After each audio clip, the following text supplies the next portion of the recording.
Hey, what's up, Zoners? Are you ready to turn the page on this year of fantasy football? Well, hold on to your butts, because I'm going to be ranking the top 25 wide receivers heading into next season. If that sounds interesting to you, hold on for 7 seconds. You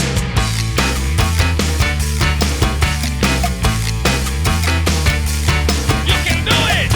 Hey, what's up, Zoners? This is Tyler, Big Turd Ward, and Banjo, the dog, coming at you live from my garage. And this is the Fantasy Red Zone. We threw together a table for today's episode. We'll be sharing that with you right now. All right, let's start off by explaining this table. In the first column are the wide receivers. You can see Tyreek Hill and company right below that. In the second column is the my ranking for the next season's draft. So this is this player's ranking for next season's fantasy football draft.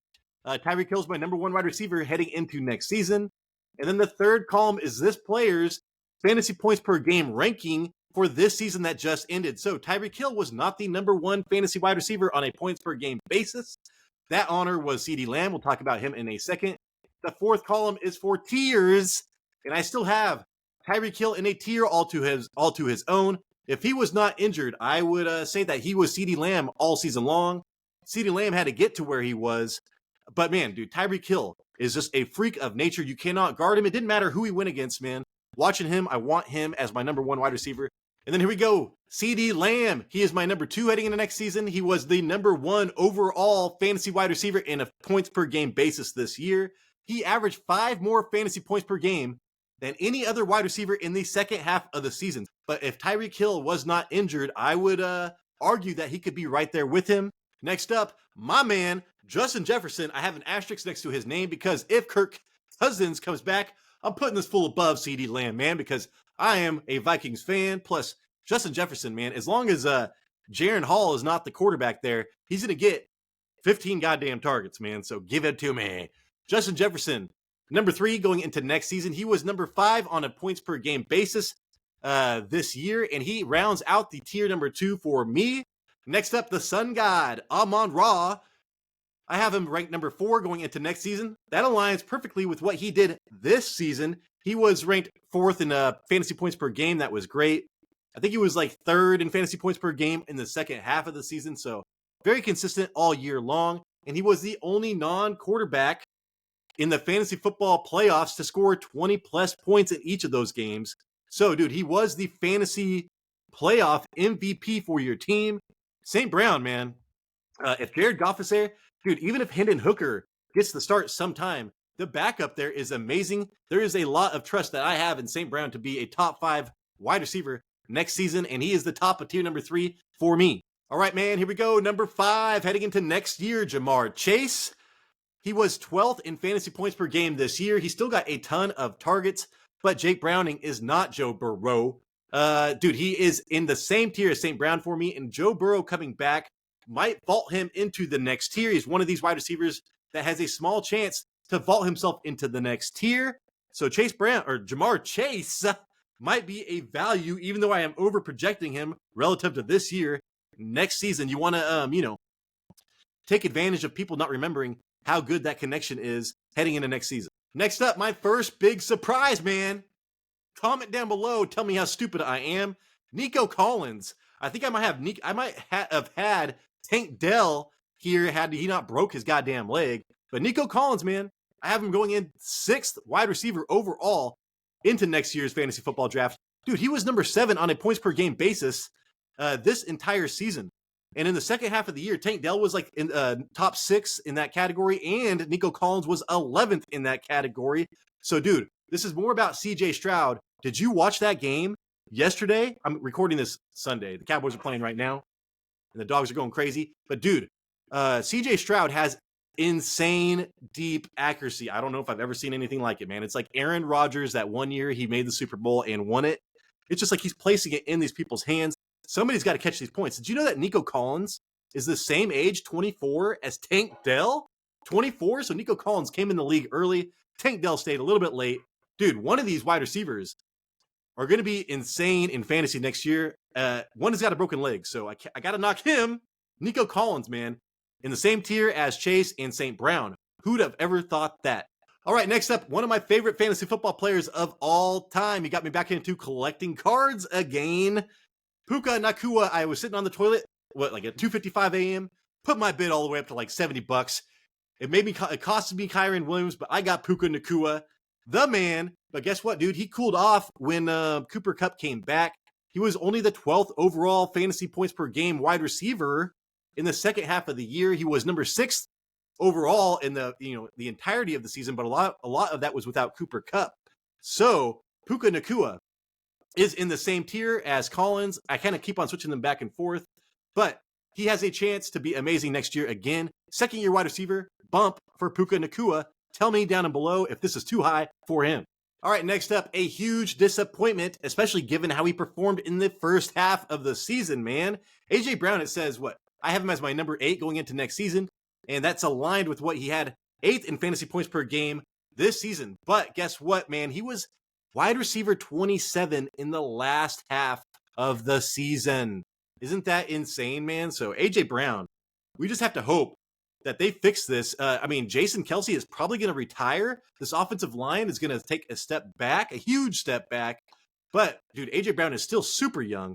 Jalen Hurts, I still believe in. Who knows what they're going to do with their coach? I wish they would get rid of Nick Sirianni. He just bugs me. He's like a douchebag. Shane Steichen was what made that team great last year, and now he's in Indianapolis. So AJ Brown rounding out tier 3 for me. Next up, one of my preseason darlings, and he carried my team all the way to the playoffs and then took a huge shit. Well, he got injured, but hey, man, that's what you expect when you draft Keenan Allen. He was number 3, dude, in fantasy points per game on the season. Isn't that crazy? Dude, he was number 1 in targets per game. I think he averaged like 11.1 targets per game. The next up was like 10.1. So a full target per game more than anybody else, man. This guy was amazing. I love starting him because even if he had a bad first half, dude, by the end of the second half, he had 30 points. It was insane. So my wide receiver number 9 heading into next season, he could be a huge value again, man. I was talking about this last preseason, but yeah, man, like all the metrics kind of show that he is not aging. Injuries are the problem for him, but that's been kind of like a career for him. So I will be drafting Keenan Allen again next season. Hopefully he falls in drafts. All right, next up, this player did terrible this season, but it's not entirely his fault. He was on a shit team with a star quarterback that got injured like in the second play. He was 4th overall in targets as a whole, which is insane. So give me targets, man. I love targets. Let's see, Garrett Wilson, number 10th. Number 10 wide receiver going into next season. He was number 33 in fantasy points per game on the year. So you're like, oh my God, Tyler, what are you doing putting this guy up here? Well, it's all about Aaron Rodgers and targets. So if they just get anything figured out on the offensive line, man, and if Aaron Rodgers plays 75% of the games, dude, Garrett Wilson's going to be a top 10 wide receiver next year. So that's a good value on him. Next up, a undervalued person going into this season. I undervalued him. I was like, hey, man, Justin Fields is just as good as what he was getting in Carolina. Well, I was wrong, man. This guy got 8 targets per game. DJ Moore, man, number 11 going into next season. He was number 9, the number 9 wide receiver on the season in fantasy points per game. So, dude, top 10 wide receiver we're talking about here, man. He is in the middle of tier number 4 for me. Next up, the wide receiver 7 in the second half of the year, Mike Evans, man. I have him ranked number 12 going into next season. He is a free agent, but I pretty much guarantee he's going to be back in Tampa Bay, man. He's been playing there his whole career. Baker Mayfield feeds him the goddamn ball. He will be able to chase all his records or whatever in Tampa Bay. So I have him ranked 12th going into next season. He was number 11 in fantasy points per game on a season-long basis, man. But once they got shit figured out in Tampa Bay, he was like a top 5 wide receiver. It was insane. Next up, man, this guy was a bust the first half of the year. Second half of the year, he was wide receiver 2 fantasy points per game. So this guy fucking turned it around, man. And he has done this before. He has been a league winner. He's like, Christian McCaffrey of goddamn wide receivers. He'll run it. He'll catch it. He'll do everything. Deebo Samuel, man. I have him ranked 13th going into next year. Brock Purdy took a huge step forward. There are so many weapons on this team, and that is the problem. But Deebo Samuel is the guy that gets touchdowns, baby. So he is the one you want on this team. Again, number 2 wide receiver in the second half of the season. Next up, this wide receiver was 2nd overall in targets. And guess what, dude? His floor was still 1 fantasy point per game. But his ceiling was, 30 plus. We're talking about Devontae Adams. I drafted him. I thought I was so lucky when he fell to me. And then, dude, Jimmy Garoppolo kept on throwing to Jacoby Myers. And AOC Aiden O'Connell, I don't know what we're getting out of him on a weekly basis. And Antonio Pierce likes to run the hell out of the ball. So I am ranking him, Adams, lower than I probably should. But still, man, 14th going into next season. 15th on a fantasy points per game basis for wide receivers. So that kind of aligns there. And he rounds out tier number 4 for me. Next up, this wide receiver was a top 3 wide receiver for the first half of the season. In the second half of the season, he was wide receiver 41. Oh my God, dude. I think he was 7th overall in targets. We're talking about Stephon Diggs, man. What the hell going on around here? Like he said, when everybody was getting their money, all those wide receivers, dude, Stephon Diggs, before the offensive coordinator change even, just got taken out. Not just forget.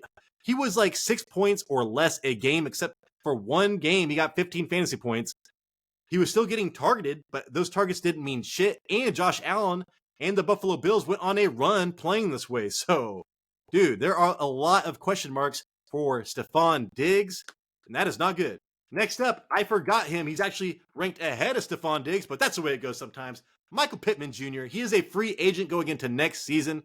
Dude, this guy was insane in the last half of the season.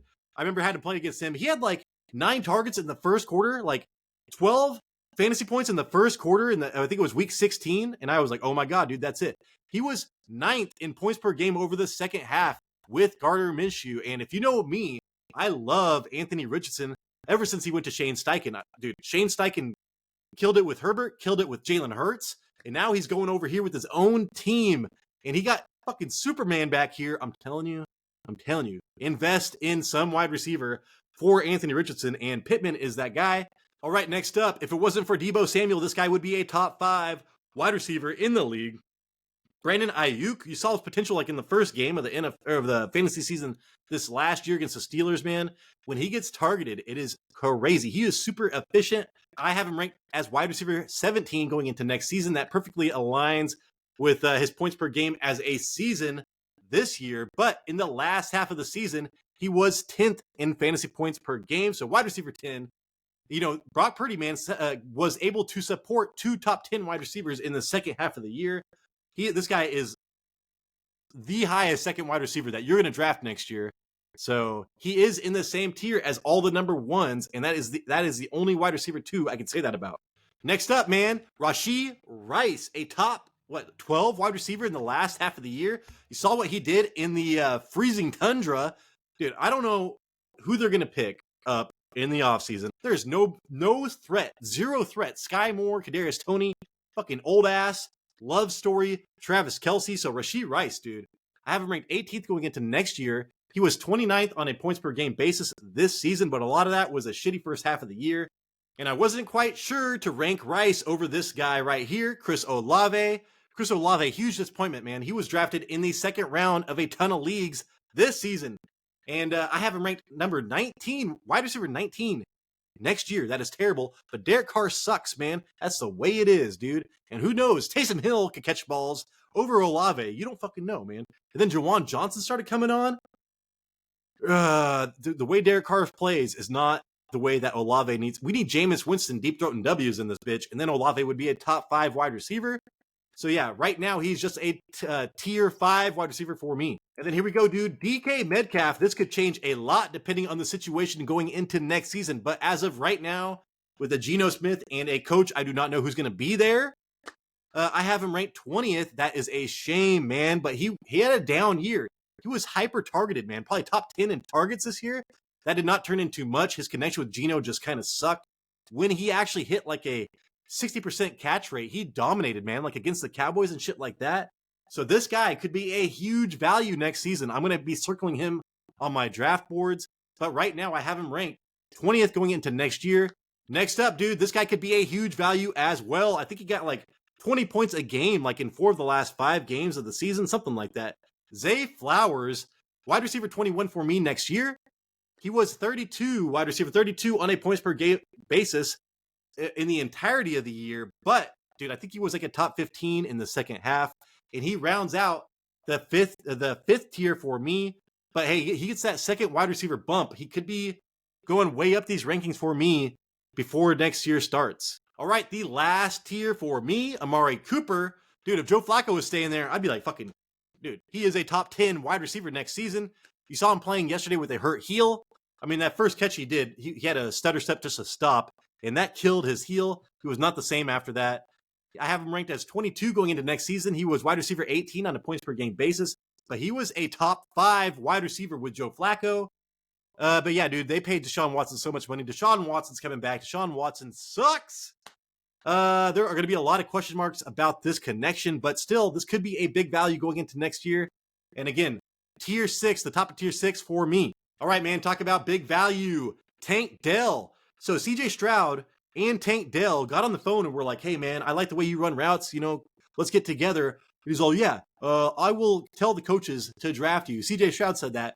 Dude, they drafted him. So CJ Stroud, this was a hand-picked pick by CJ Stroud. I would love Tank Dell. I would probably have him in the top 10 if he didn't break his goddamn leg. But he broke his leg. Tony Pollard broke his leg last year. Nobody ever talked about it in the offseason. Look what happened to him. So Tank Dell might be a huge value in the second half of next year. But right now I have him ranked 23. He was wide receiver 19 on a points per game basis. He was wide receiver 6 on a points per game basis in the second half of the year, dude. So that is his potential with CJ Stroud. And then next up, dude, Cooper Kupp. So here we go with his secondary wide receivers again. Cooper Kupp could be a big value as well, man. He had those like that month after coming back where he was the wide receiver 1 on that team. But if you look at targets and targets per game, it is the Puka Nacua show. So I have him ranked 24, and that aligns with his points per game this year. He was a huge disappointment, Cooper Kupp. And then to round out, this is the last of a tier, and this is the last of my rankings. Devonta Smith, 25 going into next season. He was wide receiver 21, throughout the season. He had a disappointing season, especially in the first half of the year. AJ Brown threw a bitch fit and got all the targets for a long time. And then that offense just fell apart in the second half. So I love the talent of Devonta Smith. I love Jalen Hurts, everything about that team, but they need to figure out something on the offensive coordinator spot. So he has a chance to move up in my rankings.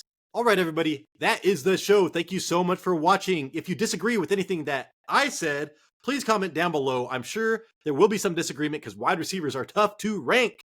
Hopefully I earned a thumbs up. Hopefully I earned a subscription. If you are not already subscribed, we need your support. We want this show to blow up all over YouTube, everywhere.